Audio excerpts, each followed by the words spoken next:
Stand by, everyone. Little connection issues.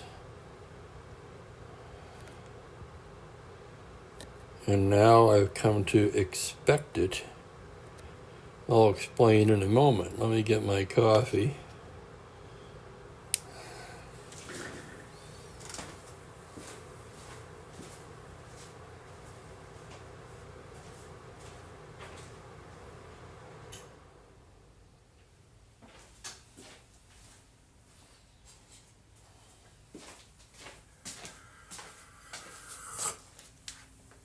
All right, greetings, welcome, and it's time for Strat-O-Matic baseball. Oh my goodness, what a day. The IBA draft going on. Just about to make my pick in the 8th round.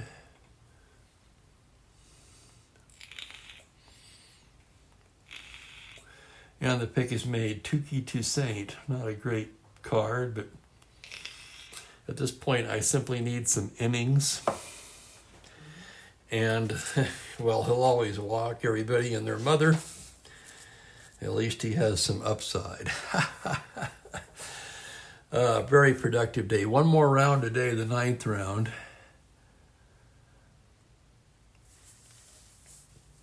And that will be, that doesn't matter that much. I'll have another pick in about 2 hours. Barring a repeat of last night's marathon, I should be done by then, right? So we're going to get one in today. Chicago White Sox at Cleveland Indians. And these two teams come in as the top two pitching teams in the American League. The White Sox lead the league in team ERA, and the Indians are second. Two fine left-handers on the mound today. Tommy John for the White Sox. Sudden Sam McDowell for Cleveland. Man, let's get some crowd noise up here. And greetings, Jack Brooks. And now it's a rainy Long Island. Seems like winter is past in Spokane. We're sitting just slightly under 50 degrees. And even a little hint of sunshine today. How about that? So you can see these cards, both pitchers fine season. McDowell, among other things, comes into the game leading the American League in strikeouts. Let's look at their numbers in the replay so far. Tommy, 1 and 2, 3 starts, a 4.19 ERA, 19 and a third innings, 23 hits allowed. McDowell, oh my goodness, he's 3-0, 4 starts, 2 complete games, a brilliant 1.95 ERA, 32 and a third innings, only 19 hits allowed, and 33 strikeouts.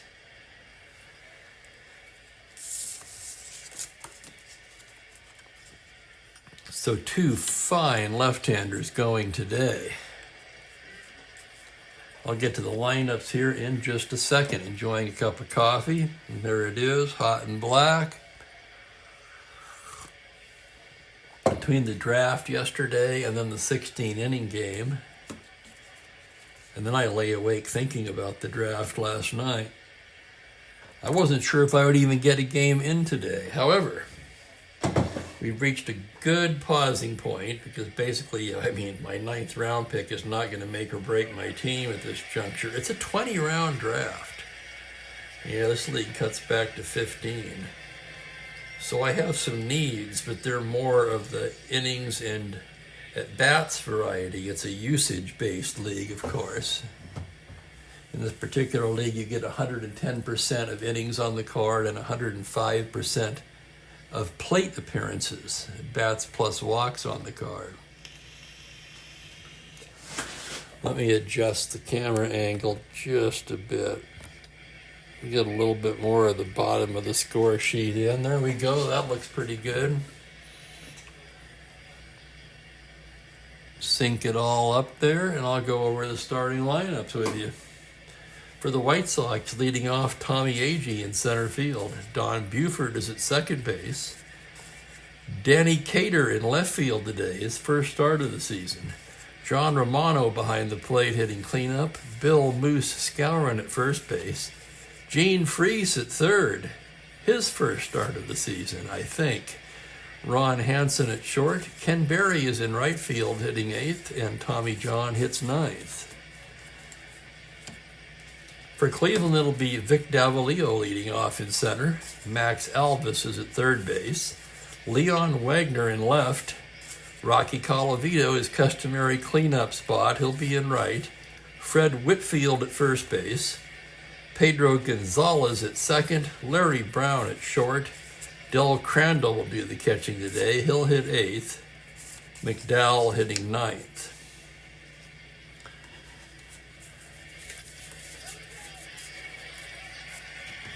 And shuffling, let me get the bench players in their proper places. Joe Askew and Duke Sims done most of the catching for Cleveland so far this year, but from what I've read, McDowell liked throwing to Crandall. And there's Dan Douglas. Welcome, Dan. You're just in time. So we got a pair of lefties going. The Indians take the field. About to get underway here as Tommy Agee steps into the right-handed batter's box. McDowell gets the sign from Crandall now. Here's the windup. The first pitch of the game. A 4-2 to the right-hander. Tapper down to shortstop. That's going to be Brown.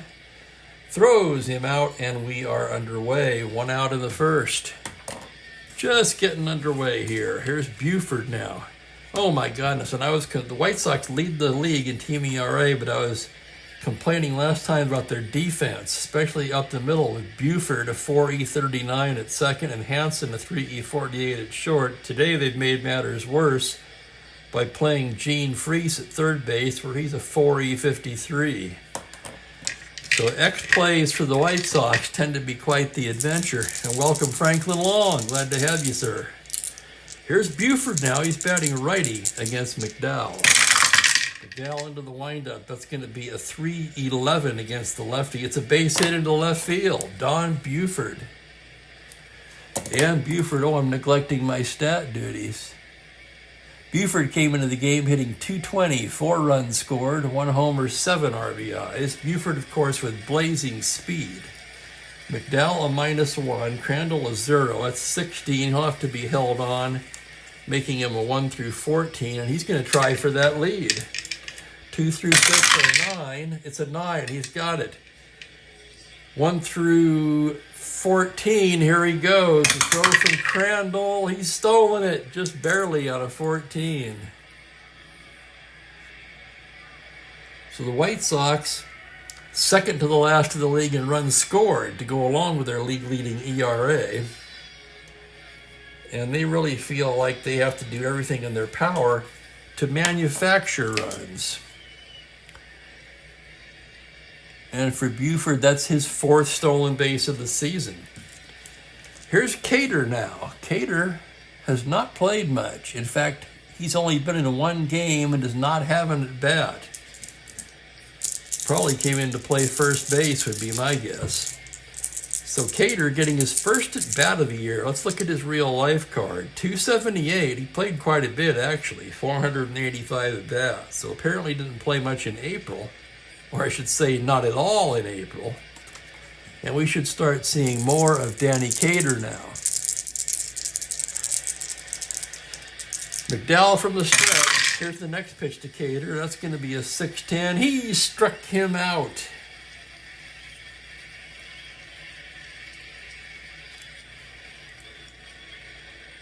And I forget how I was supposed to do that now. I got an email.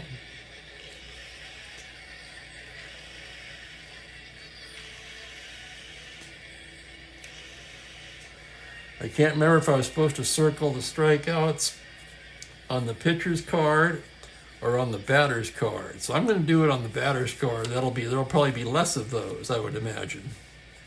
2 down, and here's John Romano. Romano comes in. I'm trying to find him now. He comes in the leading hitter, 342 on this ball club. 13 for 38, 2 homers, 8 RBIs. 2 outs, 1 on second. McDowell into the windup. There's the pitch to Romano now. On a 6-8, he walks him, ball 4. So a 2-out walk to Romano, first and second. And here comes Moose Skowron. Skowron's got some pop, although not against lefties, interestingly. He's actually a W. Skowron comes in 267.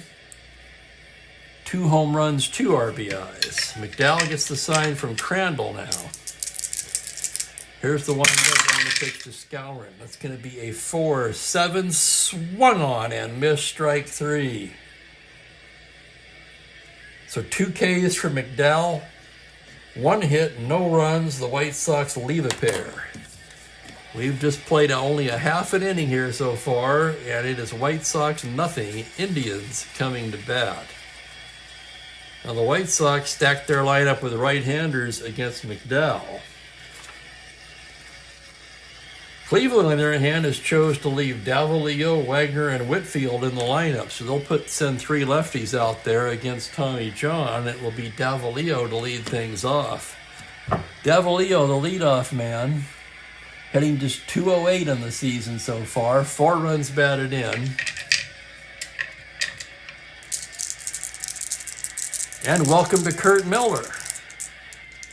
Wow, Del Crandall and Warren Spahn. They were tight.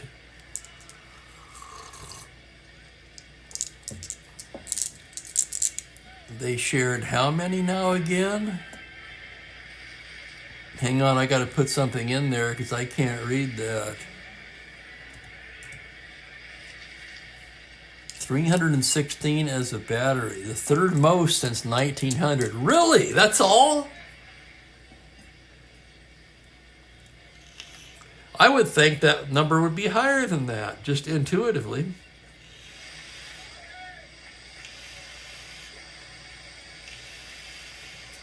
Well, no, even if you made 40 starts a year, I guess.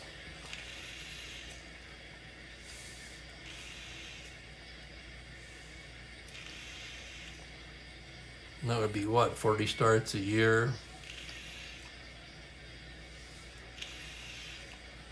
Yeah, still, though, it seems like it should be a little higher. Tommy John to the windup now. He's got the sign from Romano. The windup. The pitch to Davalillo is 6-3 to the lefty, and Davalillo lines a base hit right up the middle. And he's on to start off the bottom of the first. Davalillo with great wheels. He's a star 15. Tommy a +1 hold. Romano a +1. So that would make him a 17. Held on, he's a 15. And here's Max Elvis. Elvis comes into the game hitting .319. No homers, 3 homers, 7 RBIs. I was looking at the wrong column. I beg your pardon.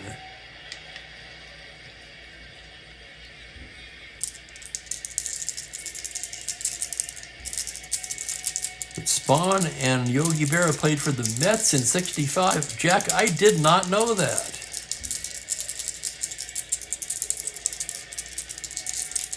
Holy cow, that's something.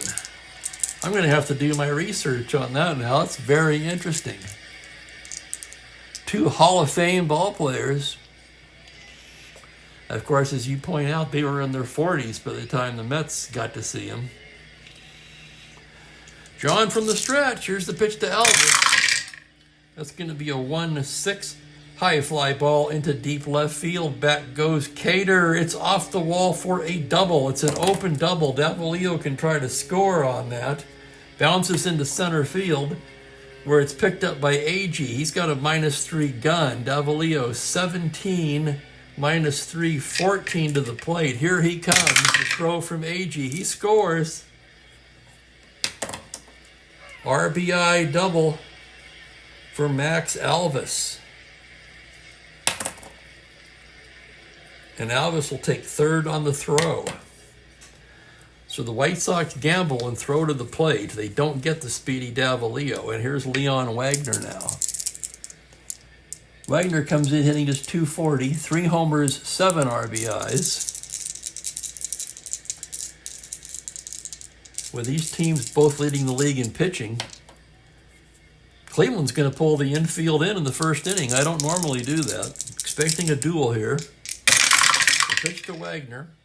On a 2-6, he pops him up, third base side. That's going to be Freese making the catch. And there's one out. They'll keep the infield in for Rocky Colavito. Colavito comes in, well, how can I put it? He's the most fearsome hitter in the American League to this point. He's hitting .465. 6 home runs places him among the league leaders, and he has 12 RBIs. So a big spot here for Colavito and for Tommy John. Tommy John, a full windup. The pitch to Rocky on a 4-6. That's going to be ripped into the gap. He'll settle for a long single on a 20. It's an RBI single for Colavito. Alba scores, and it's 2-0 Cleveland.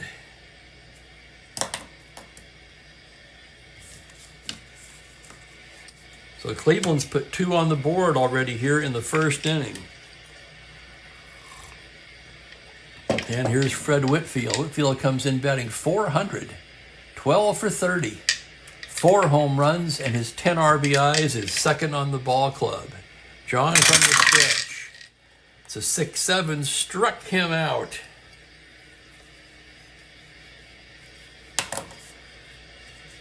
Second out of the inning. And here's Pedro Gonzalez. Gonzalez hitting .268, 1 home run, 6 RBIs. John trying to limit the damage here from the stretch. The pitch to Pedro is a 4-9, tapper down to third base. Gene Freese has it. Throws him out, and that will retire the side. The Indians score 2. On 3 hits, they leave a man. We've played 1 inning here in Cleveland. It's Indians 2, White Sox nothing.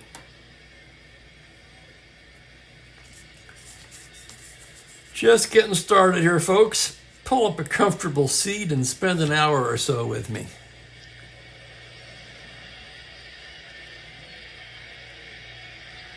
Oh, and Kurt points out Crandall could have caught Spawn more, but he missed 2 seasons in the military. Okay, that could have been potentially another 80 games. 70 at least. What's the record, Kurt? You said he's the 3rd most. Who's in 1st and 2nd place? In longest running battery mates. That's an interesting question. As we move to the 2nd, and Freese will lead it off for the White Sox. Let's check Freese's numbers. He hasn't played much.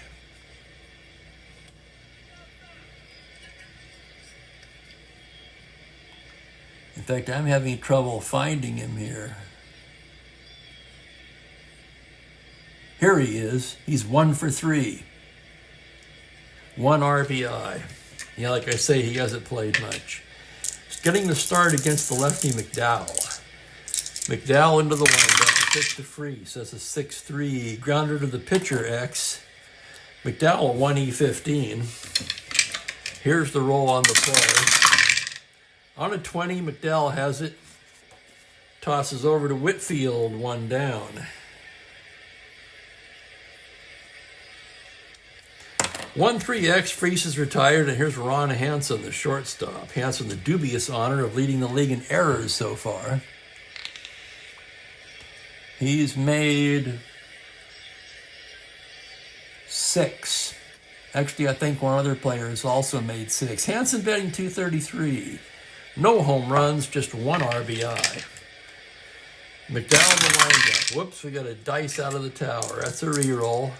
The pitch from McDowell, a 1-10, is a fly ball to right field. Colavito is right there to take it.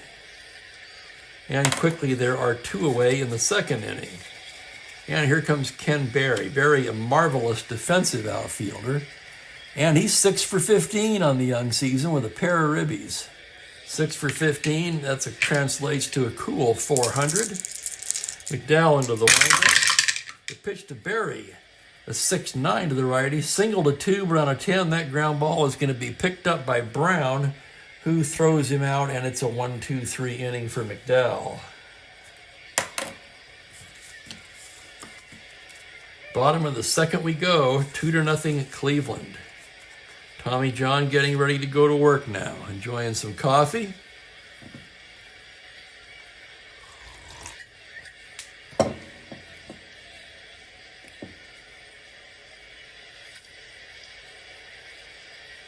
Adam Wainwright and Yachty. How about that? Boy, you almost could have guessed that if I'd spent much time thinking about it, right? And Lolich and Freehand. Yes, sirree. That makes sense. Bottom of the order for Cleveland, it's Brown, Crandall, and McDowell. Brown comes in at 243. No home runs, 2 RBIs. Tommy John now gets the sign from Romano. Here's the windup and the pitch. 1-8 against the lefty is a tapper down to short. Hansen has it. Throws him out, 1 down. And here's Del Crandall. Crandall has not played much either, I don't believe. Can't find him in the stats. Bear with me. Hard to see for one thing. He's 4 for 15. That's 267. 1 home run, 3 RBIs. Tommy John the windup now. Pitch to Del Crandall on a 3-4. He pops him up left side. Freese drifting under it. And that'll be the second out of the inning.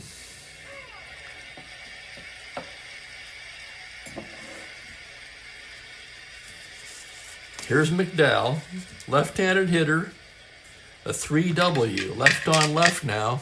The pitch from TJ, a 2-11, fly to center. It's going to hang up for Agee, and it's a 1-2-3 inning for TJ.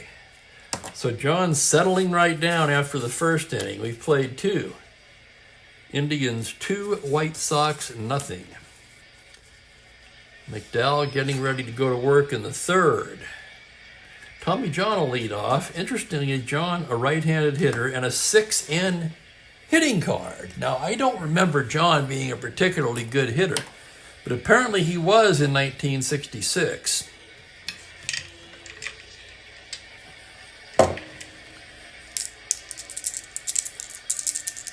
And someone please speak up if I'm wrong about that. Maybe he was a better hitter than I thought he was, but I don't remember him hitting well. McDowell gets his sign. Now the windup. Pitch to Tommy John on a 3-9. He struck him out. That was on the batter's card, so I'll circle it. That's a new thing I'm trying out here.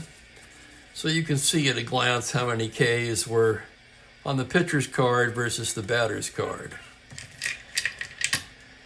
Here's Tommy Agee now. Agee 0 for 1, grounder to short his first time up. McDowell, the sign from Crandall. The pitch is a 6-11, swung on and missed, strike 3. That's 4 for Sudden Sam. And with Sam McDowell, you always expect a strikeout show, don't you? 2 down, and here's Buford. He singled and stole in the first. McDowell the windup, pitch to the righty is a 2-3. It's a foul ball behind the plate. Crandall going back, drops the mask. He's got it, and it's a 1-2-3 inning for McDowell, who's now retired 7 in a row. Sudden Sam. Always a treat to use a McDowell card. And Tommy John, a personal favorite of mine. If for no other reason, what he did coming back from his experimental elbow surgery basically changed the game. Now pitchers have Tommy John surgery all the time, and we don't even think much about it anymore. Oftentimes they come back better than they were before. Cleveland will have the top of the order. Davalillo, he singled his first time up, left on left. The windup and the pitch, that's a 2-4 against the lefty. A tapper down to short, that's Ron Hansen. Throws him out, 1 away.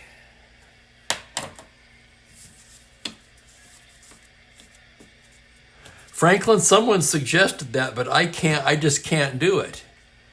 And you'll laugh at this, but it's my OCD. I cannot write a backwards letter. That's the truth. Can't do it. Max Alvis stepping up now. He doubled in a run his first time up.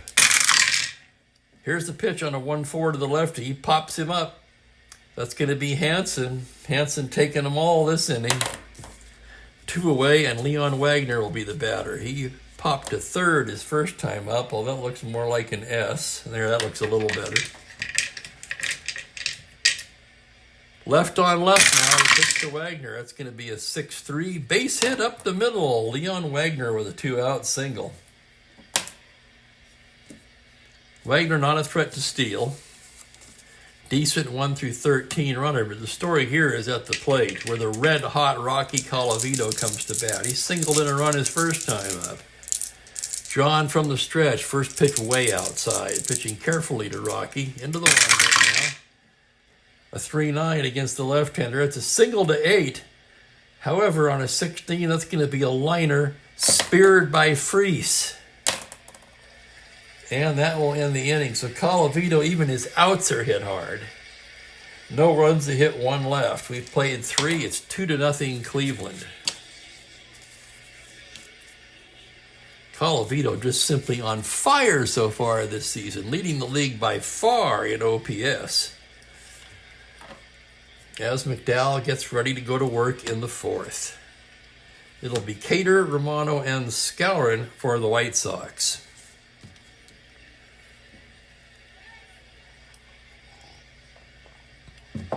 Cater struck out his first time. McDowell gets the sign from Crandall. The windup, the pitch. It's a 5-8. Swung on and missed strike 3.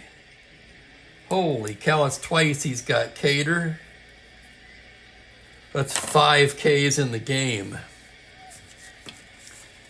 And here's Romano now. John Romano drew a walk his first time up.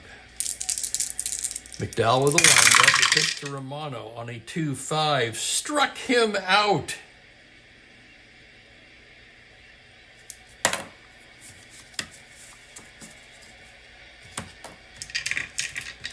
Even this circle thing is going to make me crazy. I've got to tell you right now. Okay, here's Skowron now. 2 down. McDowell with a windup on the pitch.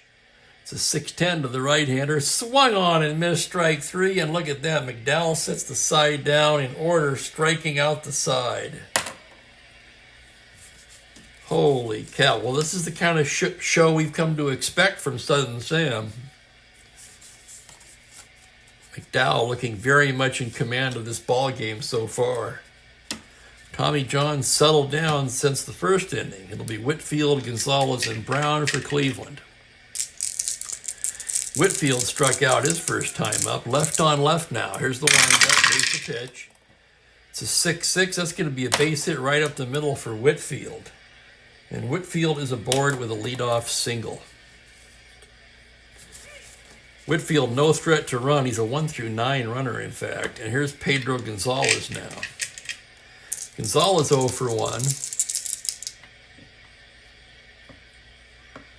Can move that in a tad. From the stretch, that's going to be a 5-6. Struck him out. So Tommy John with a strikeout. 1 away, and here's Larry Brown. Brown tapped to short his first time up.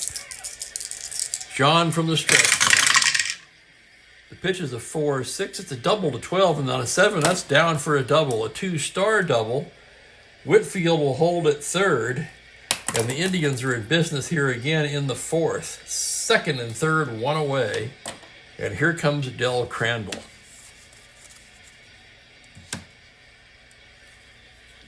Crandall, a pretty good card, even though he hasn't played much. He only had 108 at-bats that year, but he hit 4 home runs. The slugging, you ask, 361. So he's got some pop, especially against lefties. And, wow. How are we going to play it now? 2nd and 3rd, 1 out. The White Sox will bring the infield in here.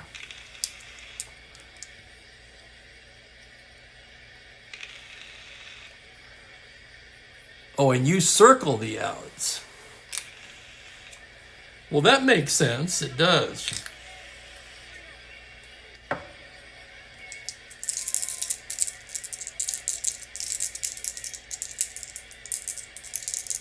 I'm cheating. I'm using an out marker. It's right here off to the right, just out of the frame. Infield in, pitch to Crandall. It's going to be a 2-9 high fly ball to deep left field. Forget about it. 3-run homer, Crandall. And what did I just say about power versus lefties?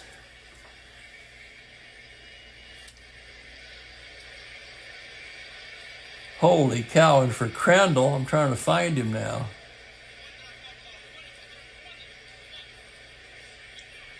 That's his second home run of the season. He hasn't played very much.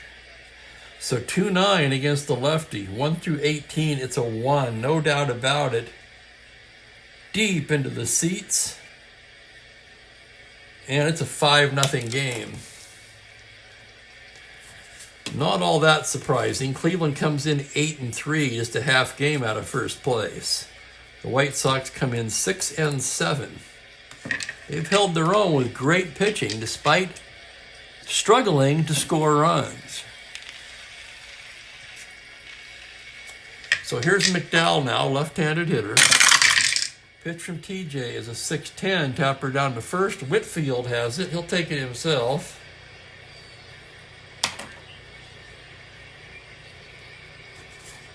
I'm sorry, Skowron will take it himself. What am I saying? Skowron will take it himself. And that's the second out of the inning.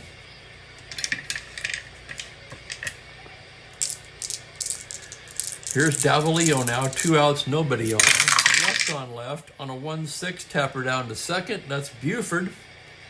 Throws him out, and that will do it. But 3 big runs added on by Cleveland here in the 4th on 3 hits.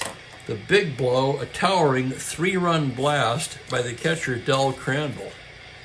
And after 4 innings of play, it is Indians 5, White Sox nothing. And hell, the way McDowell's throwing today, 5 sounds like 10, or it feels like 10, I should say.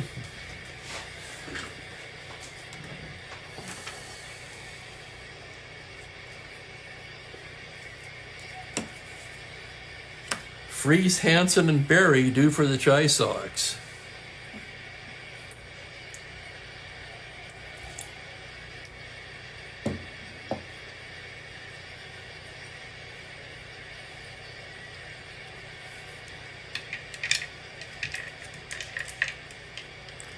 And Kurt, that's interesting information there, and you know what? It doesn't surprise me. I know McDowell liked throwing to Crandall. I'd have to guess that's why he's in the lineup here, even though he didn't have many at-bats that season. So here's Freese now, 0 for 1. McDowell into his windup. On a 5-9, it's a tapper to shortstop X. That's going to be Brown. He's a 3E31. Brown into the hole. Here's the roll on the play. On a 1, he's not going to get that. That's a base hit. That would have been a tough play for anybody. And the White Sox with just their second hit of the ball game.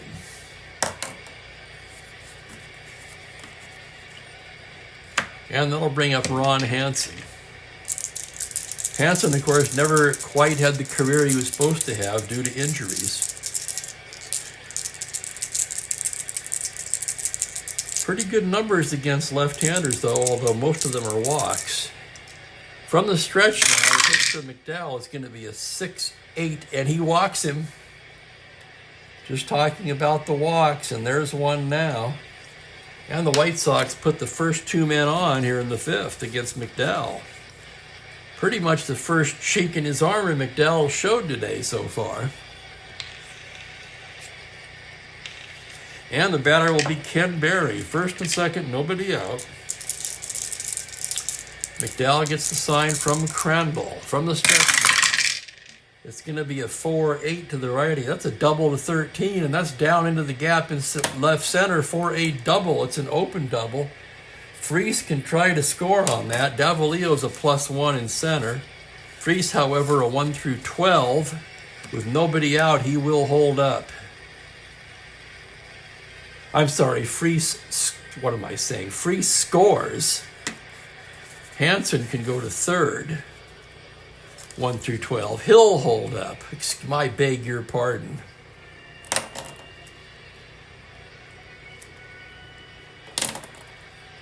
Hansen will hold at third on the RBI double by Barry.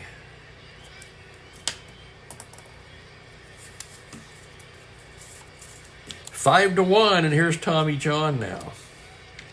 Cleveland will play the infield back. John, a B bunter, in case you're thinking squeeze play here. McDowell's pitch, a 5-4. John, a right-handed hitter. It's catcher's card X. That's going to be Crandall, a 4E5. Here's the roll on the play.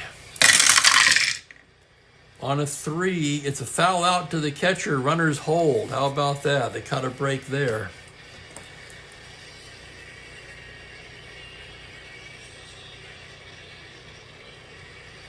And that's the first out of the inning. Top of the order, here's Tommy Agee. Probably Chicago's best player.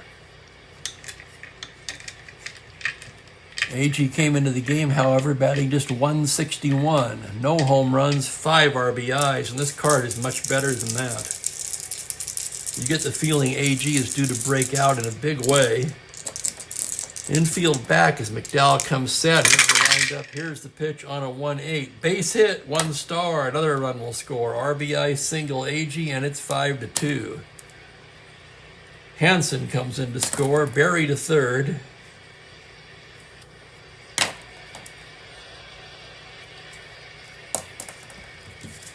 Agee blazing speed. He'll have to be held on.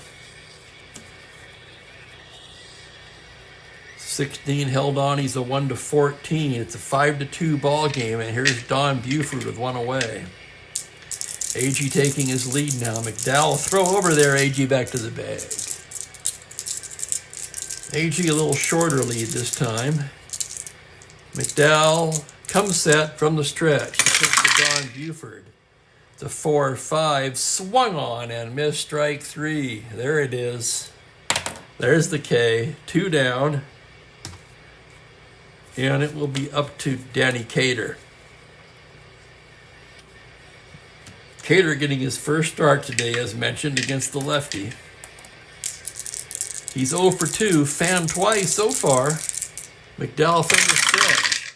Pitch to Cater on a 6-5, swung on and missed, strike 3, and Cater wears the hat trick already. We're only in the 5th inning. 2 Ks. That's 4, 7, that's 9 strikeouts in 5 innings for McDowell. The White Sox, however, do score twice on 3 hits and leave a pair. And we go to the bottom of the 5th, 5-2, Cleveland.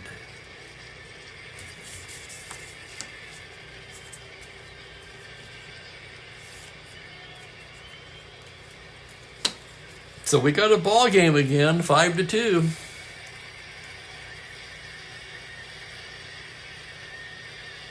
And welcome Joel. Hansen turned an unassisted triple play in 1968. And a welcome to John West. And thank you, John. I do appreciate that. This is my first attempt at live streaming, or really anything like that. And I'd have to say I've had a hell of a lot of fun doing it. Elvis Wagner and Colavito for Cleveland. Tommy John gets the sign from John Romano. Here's the pitch to Elvis. That's going to be a 3-9 against the lefty. A tapper down to short. That's Hansen. Throws him out, 1 down.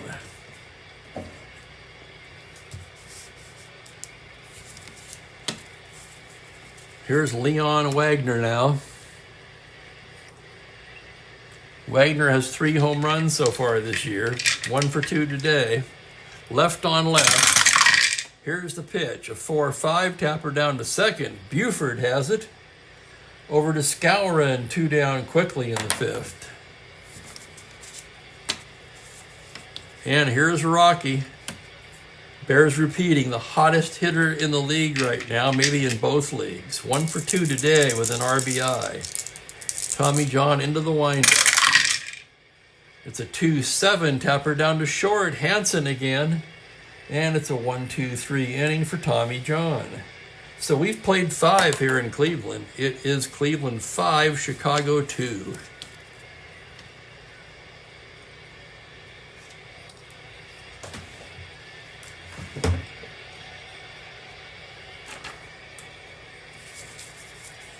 McDowell getting ready to go to work now in the 6th.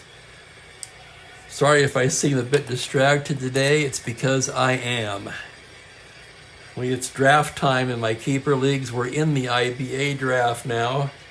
6 rounds today, 6 rounds tomorrow. Tomorrow at 8 a.m. is the Natural League draft, which is an all-in-one day draft, which takes 6+ hours.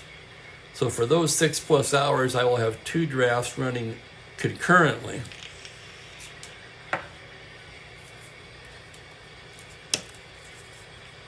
And the IBA, a rebuilding team, I had the first overall pick, and I had 4 second-round picks. And I'm pretty happy with it so far. I really feel like I've restocked the cupboard. Back to this one, though. It'll be Romano, Skowron, and Freese in the 6th. McDowell, the sign from Crandall. Here's the windup. Here's the pitch to Romano. It's a 1-8 fly ball into center field. Davalillo drifting back a bit. Puts it away, 1 down. And here's Moose Skowron. Skowron struck out both times today against Sudden Sam. McDowell, the windup. The pitch to Skowron on a 3-9 is a tapper down to shortstop. That's Brown. Throws him out, 2 down quickly. And here's Gene Freese. Freese getting a rare start. He's 1 for 2. McDowell with the pitch on a 6-8. He walks him, ball 4. A 2-out walk to Freese. Freese, a star 15, believe it or not. Kind of surprises me. Only a 1 through 12 runner. McDowell a -1. Crandall a 0, so he'd be a 14 not held. They're going to go ahead and hold him on and make him a 12, and Hansen will hit away. Hansen 0 for 1 with a walk. McDowell from the stretch. The pitch to Hansen on a 3-9, fly ball to left. Coming in is Wagner. He's there, and the side is retired. No runs, no hits, 1 left. And we're going to the bottom of the 6th.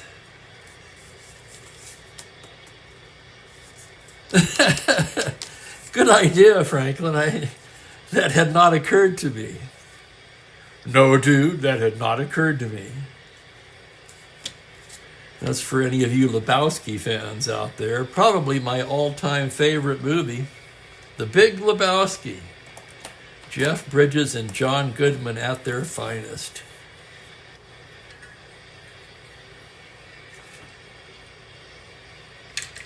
Whitfield, Gonzalez, and Brown. Whitfield, 1 for 2 today. Left on left here. John into the windup. Pitch to Fred, a 1-7. It's a tapper down to second. That's Buford. Over to Skowron, 1 away.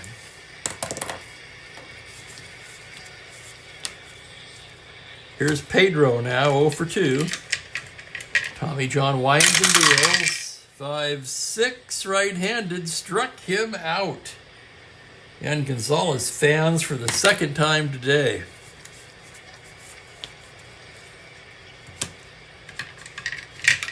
Here's Brown now.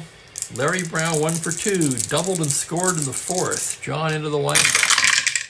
Pitch to Larry is a 4-5. Fly ball to right field. Sean Berry's right there to take it. And it's a 1-2-3 inning for Tommy John, who suddenly retired 8 in a row. So John settled down nicely. Hard to keep pace with Sudden Sam, though. He's doing his best.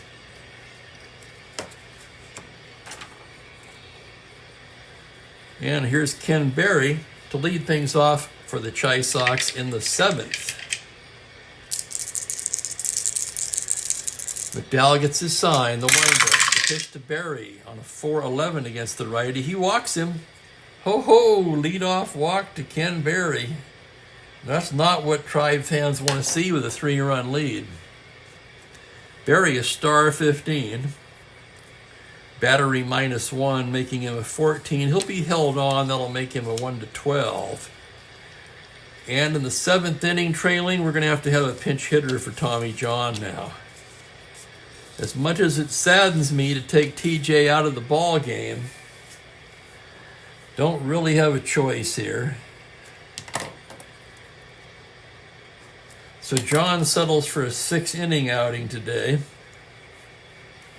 Surrendered 7 hits, 5 runs all earned.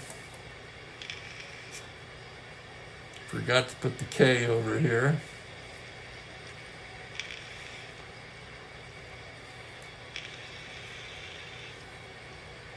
He walked, usually doesn't walk anybody, and he didn't. He walked no one. Usually doesn't strike out very many, and he struck out 3.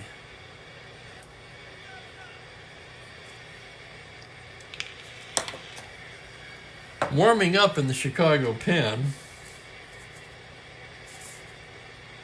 is going to be Bob Locker. He pitched in this game in real life. Locker, 95 innings of fine relief work that year with a 2.46. And right now we'll have a hitter for Tommy John. They used their other catcher to pinch hit in real life, so I'm going to do the same. And Jerry McNertney will come off the bench to hit.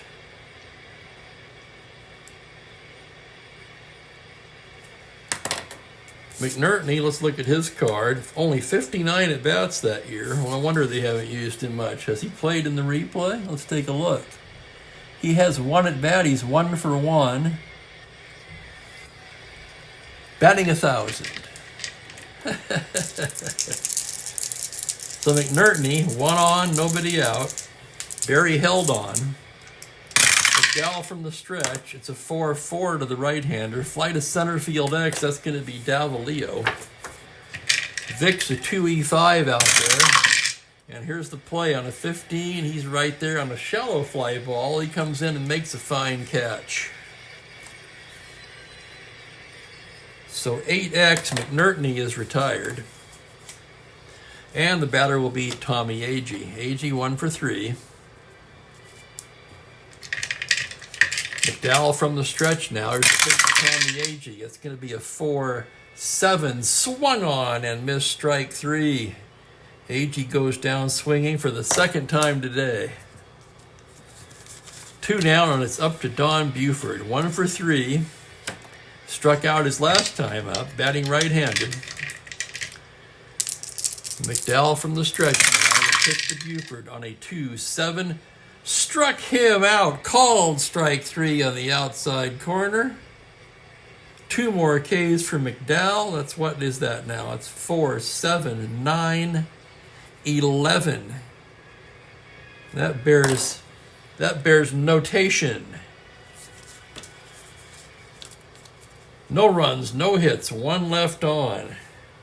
The Sam McDowell strikeout show is in town. Here comes Bob Locker now. Let's check and see what Locker's done in the replay.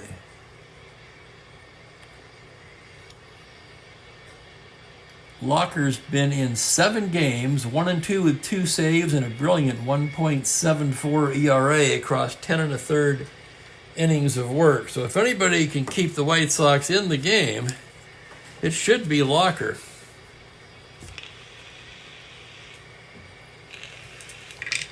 Del Crandall will lead it off. Crandall, of course, with that huge 3-run home run in the 4th, which is the difference in the game right now. Locker into the windup. The pitch to Crandall on a 4-4 fly to center field X. That's AG Gold Glove caliber at a 1E8 as he drifts to the gap. Here's the roll on the play. Fine running catch by AG. Oh my goodness, it's a web jam. 8X exclamation. Oh my goodness, what a play by Tommy Agee. Hell, even the home fans enjoyed that one. Here's McDowell now, left-handed hitter, 0 for 2. The pitch from Locker on a 3-7 struck him out.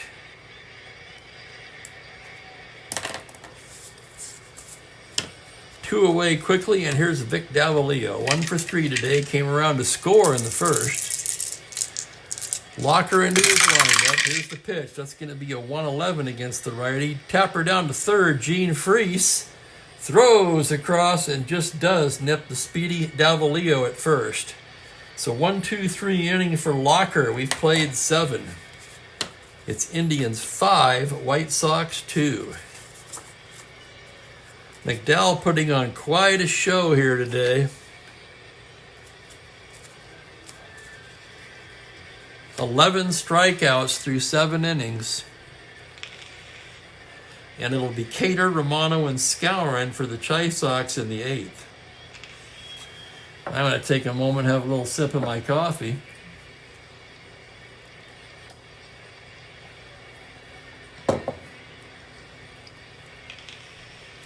After the game, if anybody wants to stick around for the wrap-up, I'll go down my IBA draft so far through 8 rounds, which for me is 12 picks. I also had 2 6th-round picks. Worst record in the league last year, so I traded off any card value I could for draft picks.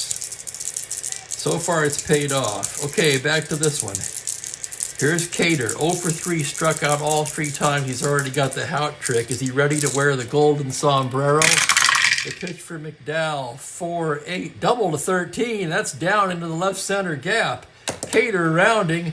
Danny Cater's in with a leadoff double. Let's take another look at that.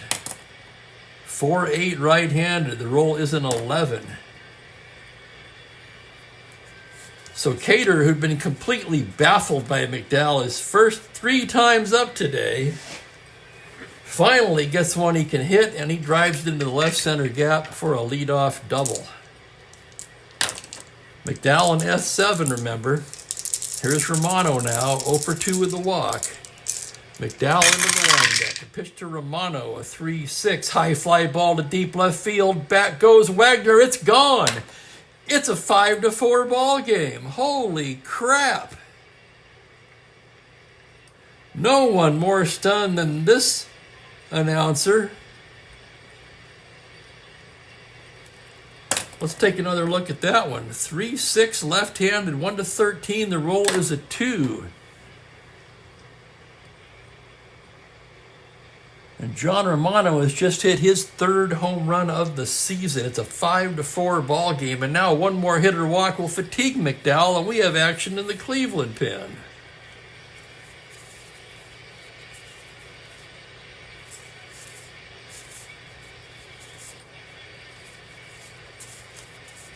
Jack Kralik, the lefty, and Don McMahon begins to throw down there, the right-hander.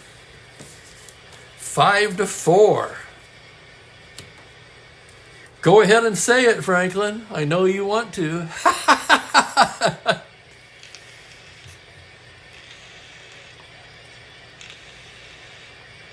Here's Skowron, 0 for 3. McDowell suddenly has appeared to have lost it here in the 8th. In fact, Crandall out to the mound now, going over some things with McDowell, probably buying some time for his relief pitchers to get loose. Okay, he settles back in now. Here's the windup and the pitch to Moose Skowron, a 3-7. That's going to be a tapper to short. Brown has it.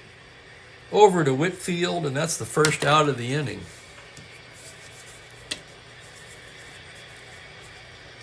And that'll bring up Freese. 1 for 2 with the walk. McDowell the windup. The pitch to Gene Freese on a 3-4. Tapper down to third. Max Alvis throws him out, 2 away. Then it'll be up to Ron Hansen, 0 for 1 with a walk. McDowell getting the sign from Crandall now. Here's the windup. Here's the pitch. 6-4 to the right. He grounded to third X. That's Alvis. Alvis a 3-E21. He ranges to his left. The roll on the play is a 3, and he's not going to get it. That's past him. And that will be a 2-out single for Hansen. And that fatigues McDowell. And here comes Bertie Tebbetts. And who would have thought the way McDowell was going that he'd hit the showers? But that's exactly what's happening in this ball game.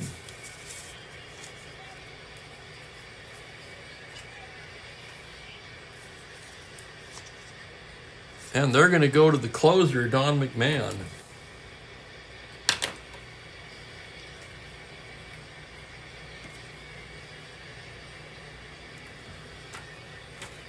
Let me just check something here for a moment. Bear with me. McMahon ended up on Boston that year.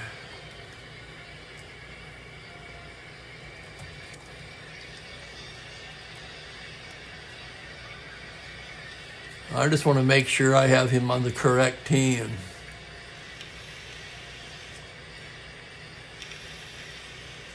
Yep, he's still there.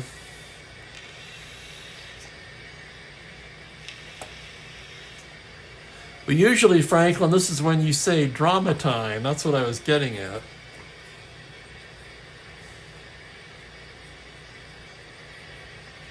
And drama time indeed.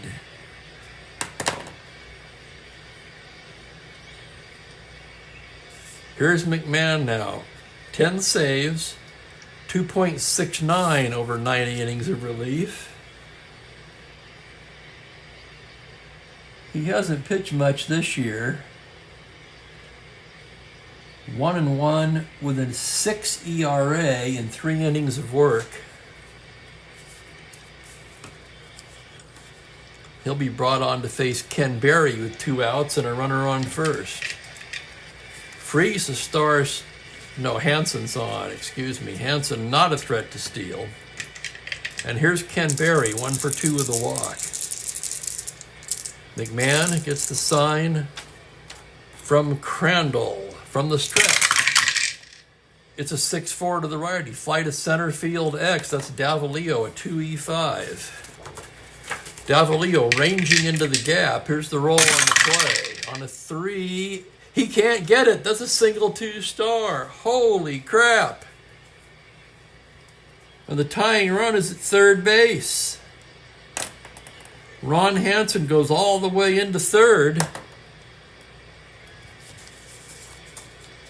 And now the White Sox are going to have to bat for Locker.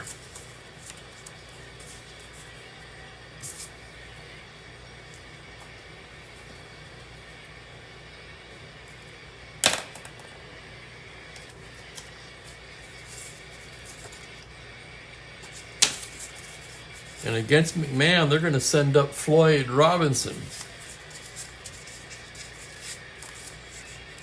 Left-handed batter.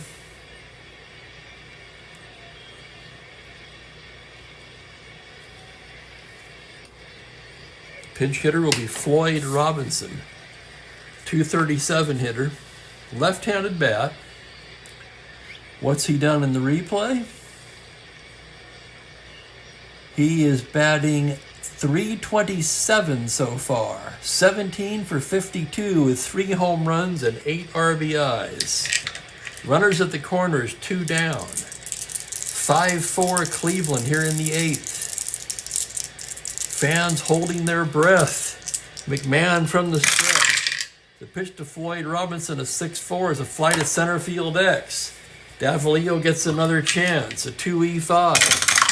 Here's the roll on the play. It's a 9. That's the error rating. It's a roll of a 7 on an E5, and he makes the catch to end the inning. Ho, ho, ho! Robinson retired. But the White Sox come up with 2 big runs on 4 hits. They leave a pair. 2-run homer by John Romano. A double, a homer by Romano, and a single by Hanson chased McDowell. We can close the book on McDowell now.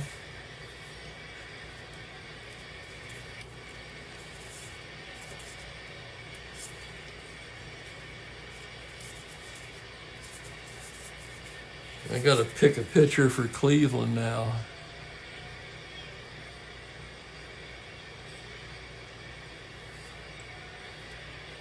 All right, give me a minute to do this. This is important.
They're going to bring in Hargan.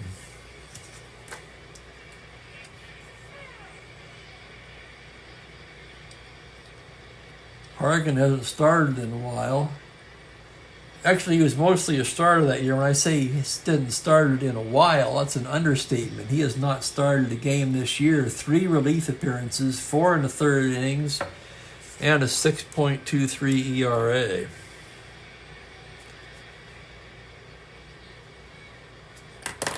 No, that's the Indians pitcher. Oh, geez, excuse me. I'm all screwed up.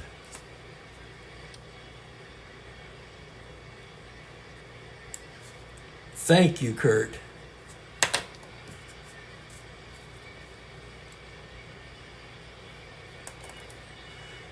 Locker worked an inning, a flawless inning. He struck out 1.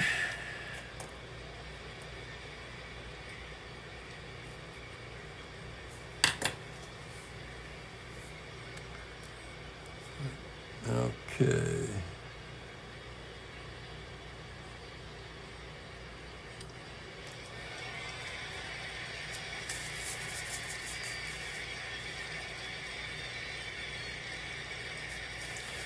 The White Sox are going to go to... No, that's not a good choice either.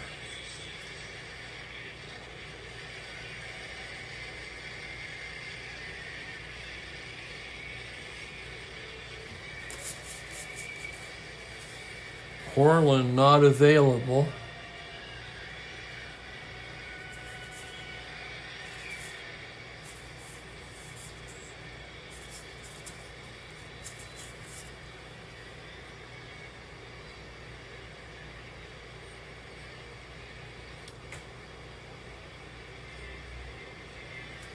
They're going to go to Bruce Howard after much deliberation.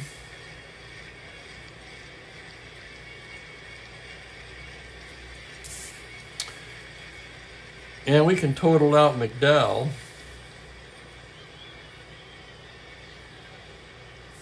He went 7 2/3. 1, 4, 7 hits,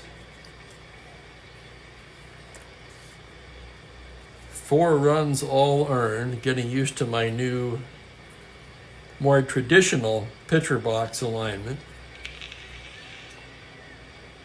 He walked 4 and struck out, so he had 11 there. That's where he settled at, 11 Ks.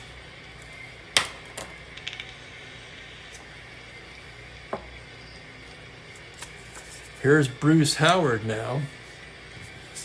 Howard, a right-hander, a fine 2.30 ERA. And what has he done in the replay, you might ask? Well, he's only been in one game. He pitched a scoreless inning. Another thing I've been doing now that I have the stats is I can look and see which pitchers have been overused and underused, which relief pitchers primarily.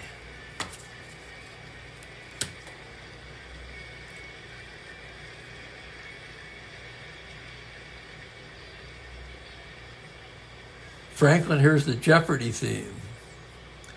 5-4 Indians as we go to the bottom of the 8th. They'll send up Max Elvis, Leon Wagner, and Rocky Colavito against Bruce Howard, the righty.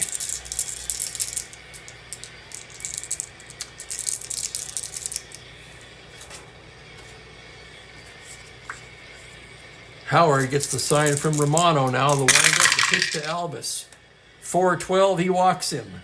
Oh my, it's the last thing you want to see if you're a White Sox fan. They come within one run, and Howard walks the first batter of the inning. Nail-biting time here in Cleveland as Leon Wagner steps in. Wagner 1 for 3 today. Howard from the stretch now. Pitch to Wagner, a 4-7, swung on and missed, strike 3. Oh my, a nasty pitch by Howard. And here he comes, Rocky. Da-da-dun, da-da-dun, da-da-dun, da-da-dun. Okay, remind me not to do that again. I keep telling myself before these things, don't sing, Steve. I couldn't carry a tune if I had 2 guys to help me lift it. Here's Colavito now. Howard from the stretch. It's a 2-5 against the righty. Base hit for Rocky into right field. That's an open single. Elvis can try to go to third. In right field is Barry, a +1. Elvis a 14 to third, 16 +1, 17. They'll cut the throw off. Elvis goes into third on a single by Colavito. Keeping the double play in order with 1 down. Colavito not a threat to run, and here's Fred Whitfield, 1 for 3. Infield at double play depth now. Howard from the stretch. It's a 3-8. Grounder to shortstop B. Unfortunately, the infield was back, and that's going to score a run. It's a 6-4 force. Elvis will come in to score, making it 6-4. Colavito forced Whitfield to first. So it's an RBI for Whitfield on the play. And it is 6-4 Cleveland. Here's Pedro Gonzalez now. So thoughts of having the infield in there. But the White Sox were trying to get the double play out of Whitfield. Instead, they could only get 1 and a run scores. Here's Pedro Gonzalez, 0 for 3, struck out twice. Howard from the stretch on a 6-7. It's a grounder to second base X. That's going to be Buford, a 4E39. And this is where the White Sox get into trouble. Here's the roll on the play. It's a 2. Yep, he can't get it. It's a 2-star single for Gonzalez. Whitfield into third.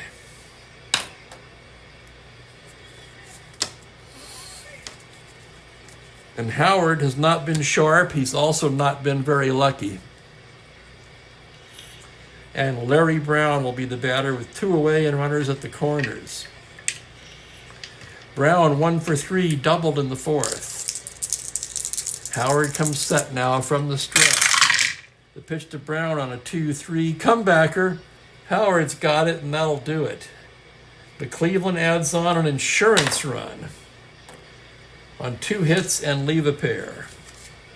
They take a 6-4 lead to the 9th inning. Let's check their defense now.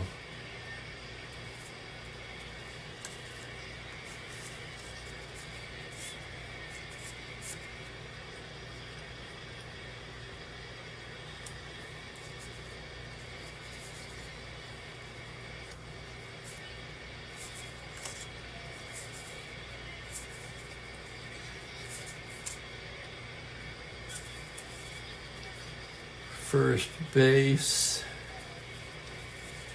You could do a little better, but the biggest thing we could improve. Now you could bring Hinton in too. There are a couple of defensive changes for Cleveland.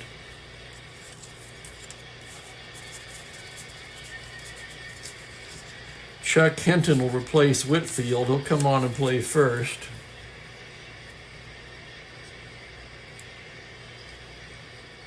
He's a 3E16.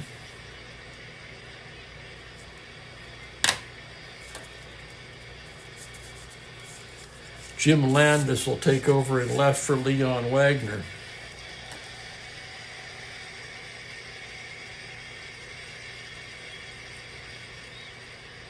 He's a 2E4 plus 1.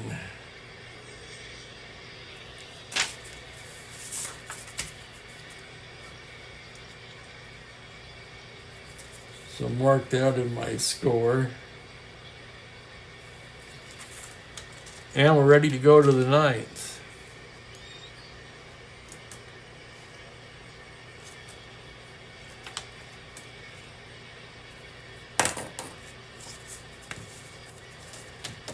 So Landis in left, Hinton first, defensive changes for Cleveland.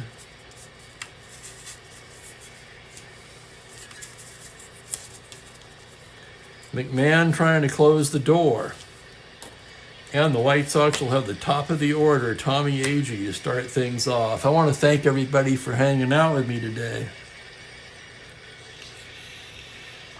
And there's Bears Dan. Greetings and welcome, sir.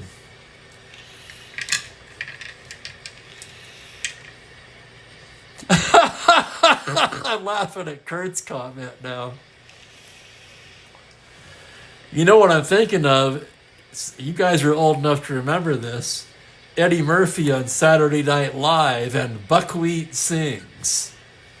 How many remember that? Come on, that was frickin' funny.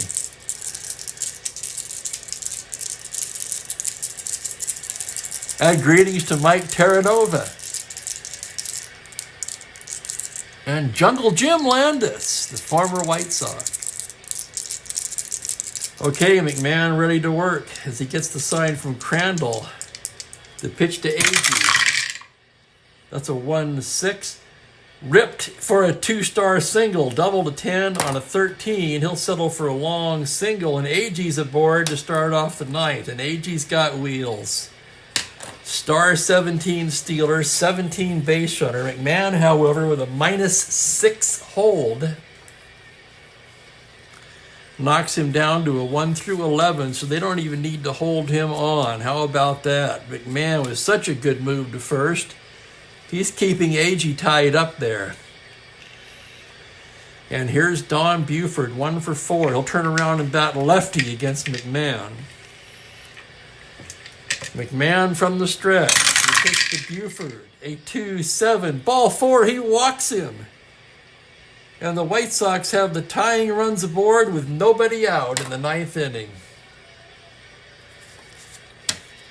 Oh my God, you can't script shit like this. Oh, Tay. That's right, Maristan.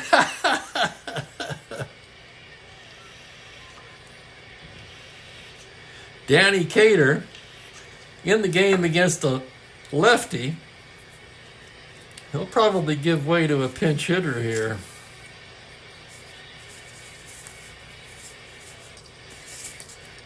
He will. The regular first baseman, left-handed hitting Tom McCraw, is going to come on and bat for Cater.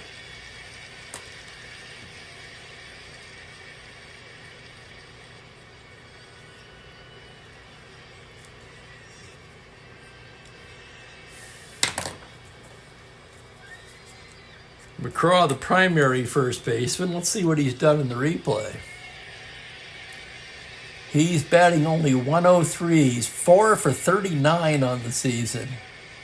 He does have 3 RBIs. Still a better matchup against McMahon than Cater. McMahon now from the stretch. The pitch to McCraw, a 3-10 liner. Right into the glove of Gonzalez. He throws back to first, but the runner's back to the bag. Holy cow. Line drive. Speared by Pedro Gonzalez. That saved a run. 1 away now. And here's Romano. Romano's 2-run blast last inning got Cleveland close. He's 1 for 3 with a walk.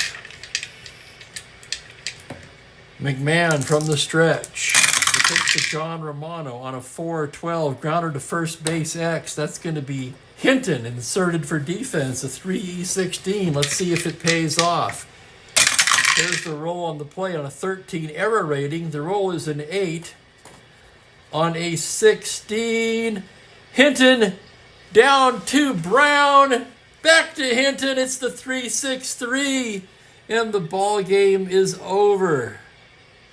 Let's take a closer look at that.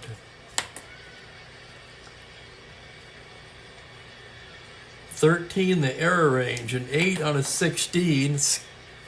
What would Whitfield have done? He's a 15. Same thing. So it made no difference at all. Well, you never know.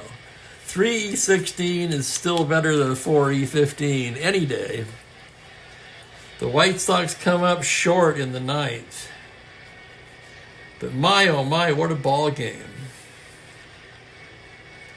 I mean, you know, I have nothing against the White Sox, don't get me wrong, but personally, I would have rather seen McDowell pitch a complete game and strike out about 15 or 16, but that was not to be.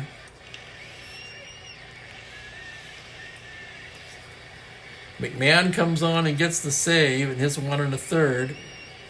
McDowell with the win improves to 4-0 on the season. He's the first 4-game winner in the American League.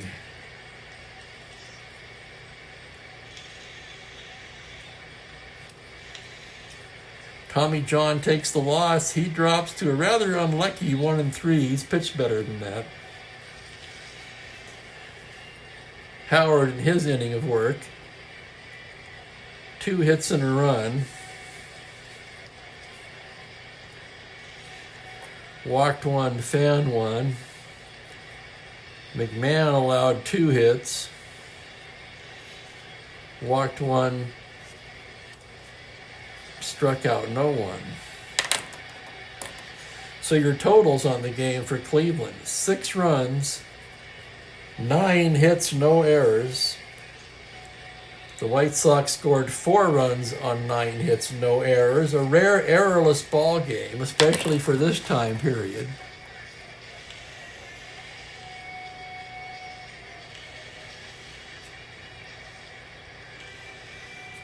You think so, Kurt?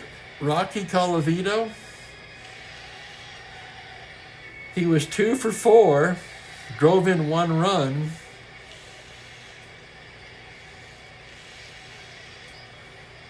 Boy, I don't know about that one.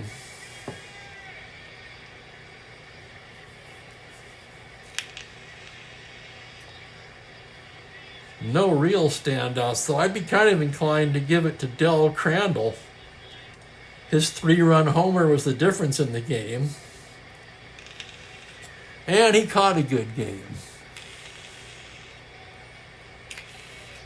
And Franklin says McDowell for his 11K performance. If he'd have stayed in the game and not given up the 2 runs in the 8th, he'd have been unanimous.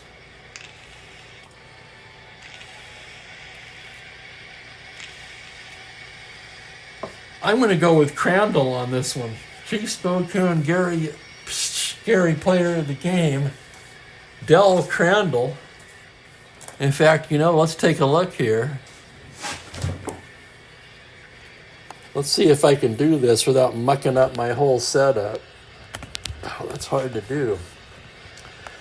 Why is that so damn tight?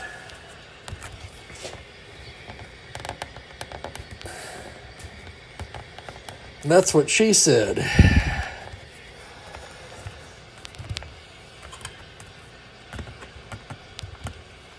I can't even turn that thing. Maybe I can do it this way. Hang on a second. Yeah, there it is. There he is. Off to the right there, Chief Spokane Gary, born 1811, died in 1892, aged 80 or 81, so they don't even have the dates. The exact dates, that's funny. A Native American of the Middle Spokane tribe.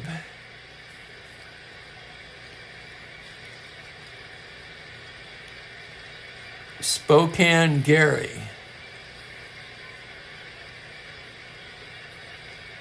Slow Kicha apparently was his Indian name.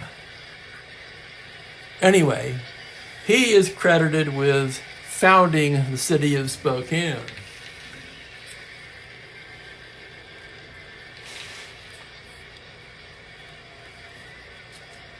And there he is. How about that? Oh, Tay-Dan!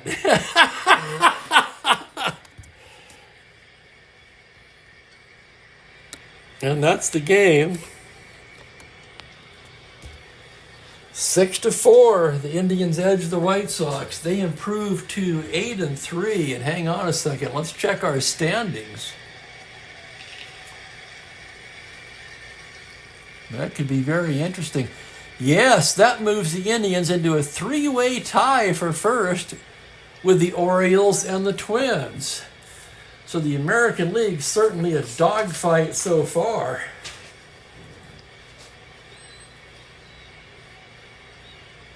I will not have a game tomorrow, but I'll be back with you on Sunday. I'm not sure what time yet due to the draft. Probably around this time in the afternoon, in the 3 to 4 o'clock range. What in the world is going on there with that?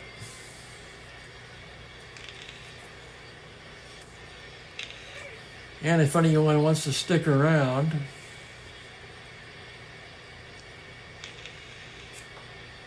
I'll tell you what I've drafted so far in the IBA.